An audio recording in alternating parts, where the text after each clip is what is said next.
고요한 우주를 바라보며 우리는 질문합니다. 죽음은 끝일까요? 아니면 또 다른 시작일까요? 인류는 수천 년간 이 질문에 답을 찾으려 노력해왔습니다.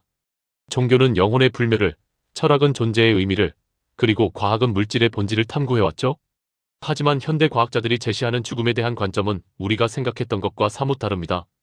그들은 죽음을 단순한 종말이 아닌 우주의 질서 속에서 일어나는 하나의 자연스러운 과정으로 설명합니다.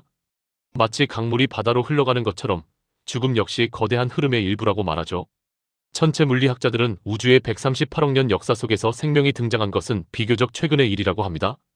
지구상의 최초의 생명체가 나타난 것도 겨우 35억 년 전의 일이죠.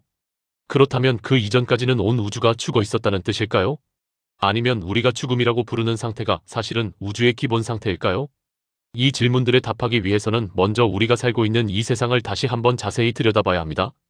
우리 주변을 둘러싼 모든 것들 마이너스 바위와 흙, 바다와 구름, 그리고 우리가 서 있는 이 땅까지도 말이죠. 과연 이 모든 것들이 정말로 죽어 있는 것일까요? 눈을 들어 주변을 둘러보세요. 광활한 사막의 풍경을 상상해 보겠습니다. 끝없이 펼쳐진 모래 언덕, 그 사이사이에 자리 잡은 바위들, 그리고 척박한 땅 위로 내리쬐는 뜨거운 태양. 이 모든 풍경은 우리에게 하나의 놀라운 사실을 알려줍니다. 바로 이 세상 대부분이 우리가 흔히 죽어 있다고 표현하는 물질들로 가득하다는 것입니다. 지구 전체 질량을 100이라고 가정한다면 그 중에서 살아있는 생명체가 차지하는 비중은 얼마나 될까요? 놀랍게도 0.00004%에 불과합니다. 인간을 포함한 모든 동물의 질량을 합쳐도 지구 전체 질량의 0.00002%밖에 되지 않죠? 나머지 99.99996%는 모두 바위, 흙, 물, 공기 같은 무기물질입니다. 이 수치가 우리에게 말해주는 것은 무엇일까요? 사실 살아있는 존재가 극히 드문 것이 우주의 당연한 현상이라는 것입니다. 우리는 흔히 죽음을 비정상적이고 두려운 것으로 여기지만 오히려 생명이야말로 우주에서 가장 특별하고 드문 현상인 것이죠. 하지만 여기서 한 가지 흥미로운 사실이 있습니다. 지구상의 생명체들은 모두 같은 원소들로 이루어져 있다는 것입니다. 탄소, 수소, 산소, 질소, 인, 황. 이 6가지 원소가 모든 생명체의 99%를 구성합니다. 그런데 놀랍게도 이 원소들은 바위나 흙, 바닷물에도 똑같이 존재합니다. 즉, 살아있는 것과 죽어있는 것의 차이는 구성 성분에 있는 것이 아니라 그 성분들이 어떻게 조직되고 배열되어 있느냐에 달려 있다는 뜻입니다. 마치 같은 글자들로 전혀 다른 의미의 단어를 만들 수 있는 것처럼 말이죠. 그렇다면 죽음이란 정확히 무엇일까요? 물리학자들은 이 질문에 매우 명확한 답을 제시합니다.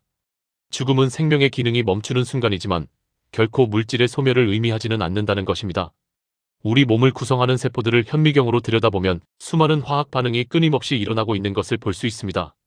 단백질이 합성되고 에너지가 생산되고 노폐물이 제거되는 복잡한 과정들이 매 순간 진행되고 있죠.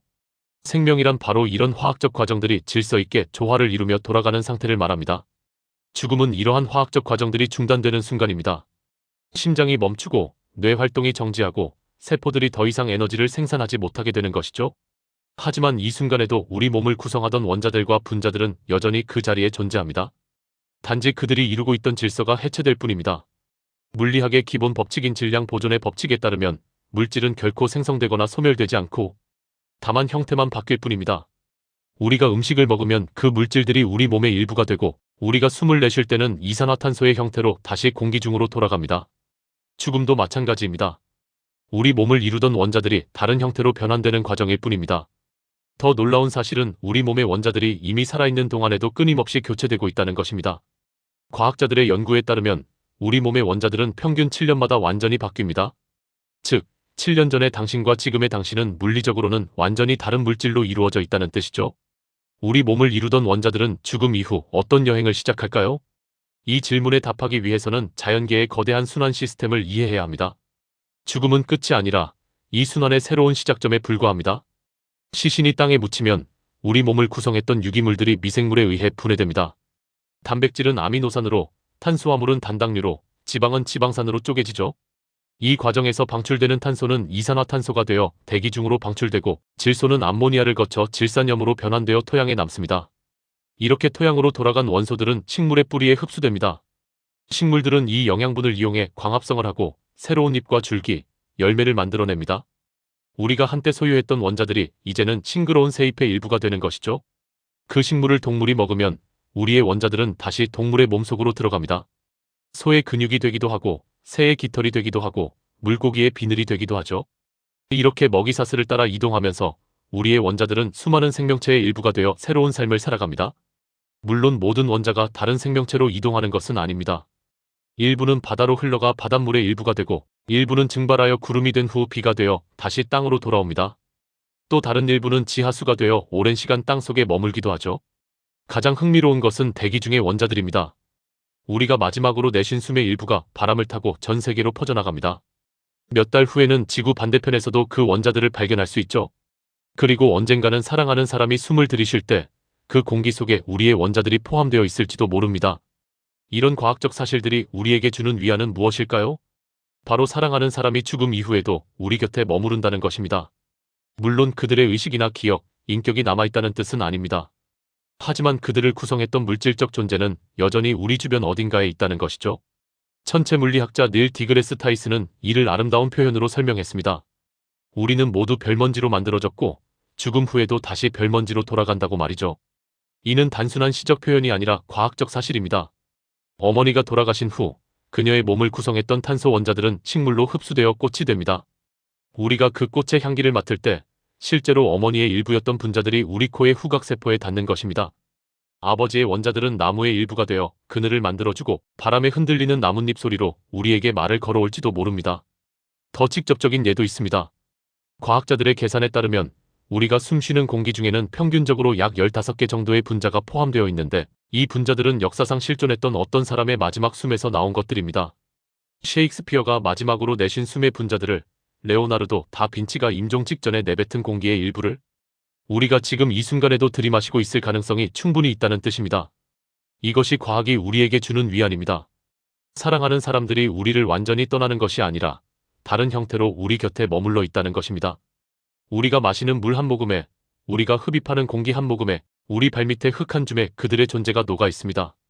하지만 원자들의 여행은 여기서 끝나지 않습니다. 더 거대한 규모에서 보면 우리를 이루는 원자 중 일부는 언젠가 지구를 떠나 우주로 흩어질 수도 있습니다.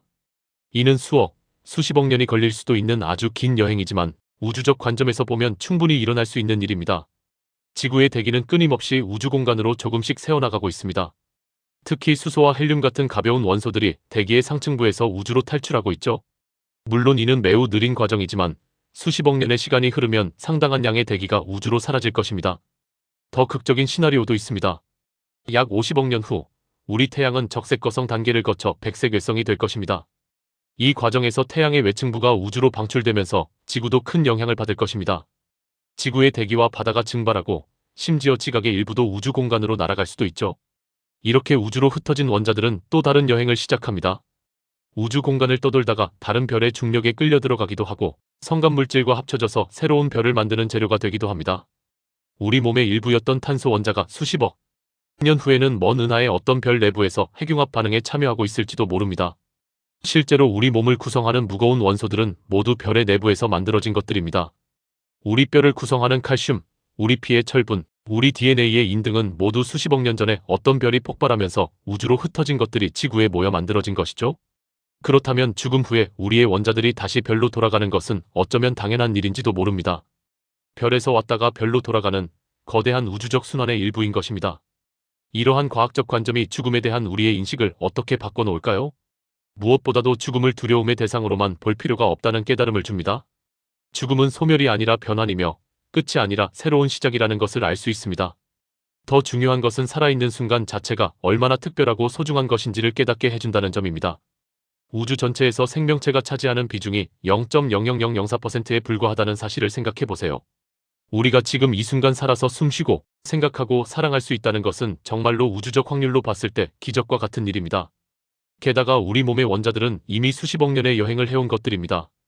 별의 내부에서 핵융합으로 만들어져 초신성 폭발로 우주에 흩어지고 태양계가 형성될 때 지구로 모여들고 수억 년간 바위와 바다의 일부로 존재하다가 마침내 생명체의 일부가 되어 우리 안에서 의식을 갖게 된 것입니다.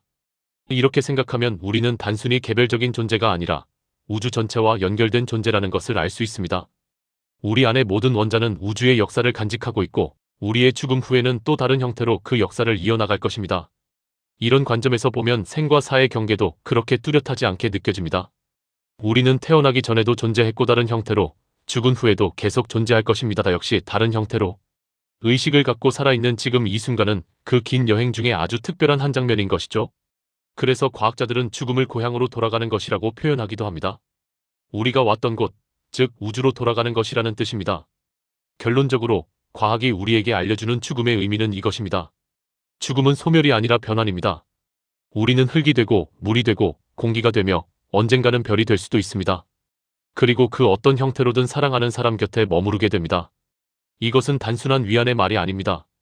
물리학과 화학, 생물학이 증명하는 과학적 사실입니다. 질량 보존의 법칙, 원소의 순환, 대기와 바다의 흐름, 이 모든 것이 우리에게 같은 이야기를 들려줍니다. 아무것도 진짜로 사라지지 않는다는 것을 말이죠.